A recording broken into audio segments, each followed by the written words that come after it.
اگر بات کریں تو وہ یہ ہے کہ ہمارے پاس منے ہوئے پولیٹیشینز پاکستان سے موجود ہیں. ہمارا مقصد یہ تھا کہ اوورسیز پاکستانی جو یہاں بیٹھ کے زیوم چیزیں کرتے ہیں وہ ڈائریکٹلی ہمارے نامور ایکسپیرینس تجربہ کار سیاستدانوں کی زبان سے وہ جو مسائل ہیں ان کے جوابات سنیں. تو وہ میں سمجھتا ہوں کہ آج کے اس پروگرام کی وجہ سے وہ ہمارے مقاصد پورے ہوئے ہیں. آپ کے سوالوں کے جواب بھی ملے ہوں گے. باقی ہمارے لیے یہی فخر کی بات ہے کہ اتنے پڑھے لکھے مجھے ہوئے تجربہ کار سازدان جنہوں نے ہمیں ٹائم دیا اور ہماری اس محفل کو ان کے جوابات کو سوالات کے جوابات کو آپ کے سامنے پیش کریں. Thank you. ذمہ داران وہی ہیں جو میٹر کرتے ہیں. ذمہ داران وہی ہیں جس پہ لوگوں نے اعتماد کیا. اور ہمارے ادارے اگر غلطی کرتے ہیں یا کوئی تجاوز اب کرتے ہیں آئین کے خلاف، نارمز کے خلاف، سوسائٹی کی ڈیمانڈز کے خلاف، وہ بھی قابل افسوس بات ہے.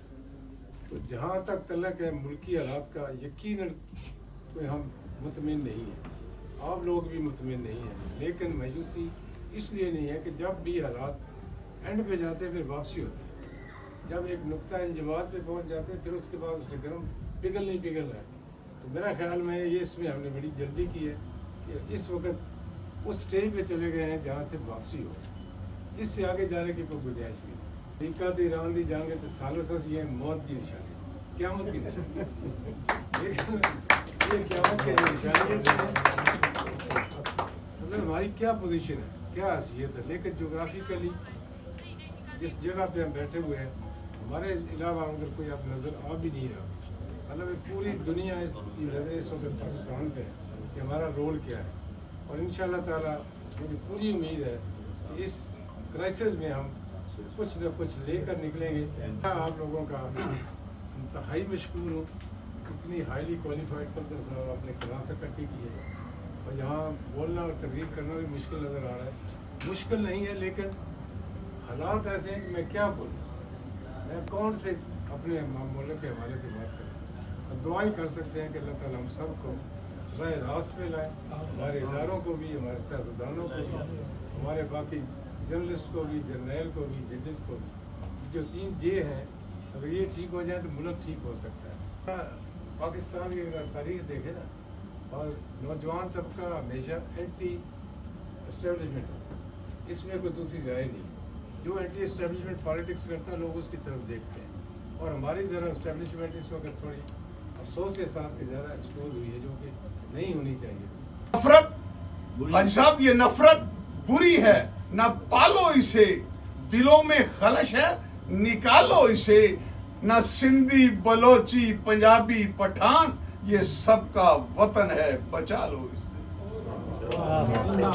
پاکستان بدل سکتا ہے رخ تقدیر کا تدبیر کی جانب. خلوص دل سے جب ہم کوئی تدبیر کرتے ہیں، ماشاءاللہ ماشاءاللہ، خلوص نیت ہونا ضروری ہے. پھر وہ ایک آن میں 100 بار بدل جاتی ہے تقدیر. ماشاءاللہ ہے اس کا مقلد بھی نہ خوش ابھی کرسان. ماشاءاللہ تقدیر کے پابند جمعتات و نباتات، ماشاءاللہ. مومن فقط احکام کا الہی ہے پابند. علی بھٹو کی پھانسی سے دیکھیں، اس میں آ کے انہوں نے بعد میں معافی بھی مانگی کہ غلط فیصلہ تھا. پھر آپ نے دیکھا کہ نواز شریف صاحب پہلے 99 میں انہیں ہائی جیکنگ کیس میں انوالو کیا گیا، پھر پناما لے کے آئے. ملک میں جو سب سے بڑا بگاڑ ہے، کیا وہ یہ نہیں کہتے کہ جیسے رول آف لا اگر کسی بھی ملک میں نہیں ہوگا تو وہاں پہ ہماری جوڈیشری جو اپنی فیسلٹیز ہے وہ ساری اویل کرتے ہیں. تنخواہیں ان کی دیکھ لیں، ان کی ورکس دیکھ لیں، لیکن اگر جوڈیشری فیصلے صحیح نہیں کر رہی ہے تو اصل ملزم مطلب اصل ہم مورد الزام ان کو نہیں ٹھہرا سکتے. دیکھو جی، کوئی بھی ادارہ آئین کی روح سے اپنے حدود کراس کرے گا تو اس کو غلط ہی کہا جائے گا، درست نہیں کہا.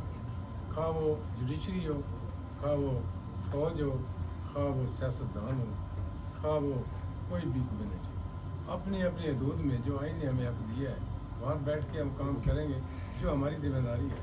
تو پھر اس قسم کے سوالات نہ اٹھیں گے، نہ ہمیں جواب دینے کی ضرورت ہے. میں سمجھتا ہوں کہ جوڈیشری کو تمیز الدین سے شروع کریں گے اگر تو وہ اتنا پاکستان میں ان کا قابل تعریف رول نہیں. پاکستان آرمی جو ہے اس پہ ہمیں فخر ہے. آرمی پہ ایز اے ادارہ ہمیں فخر ہے.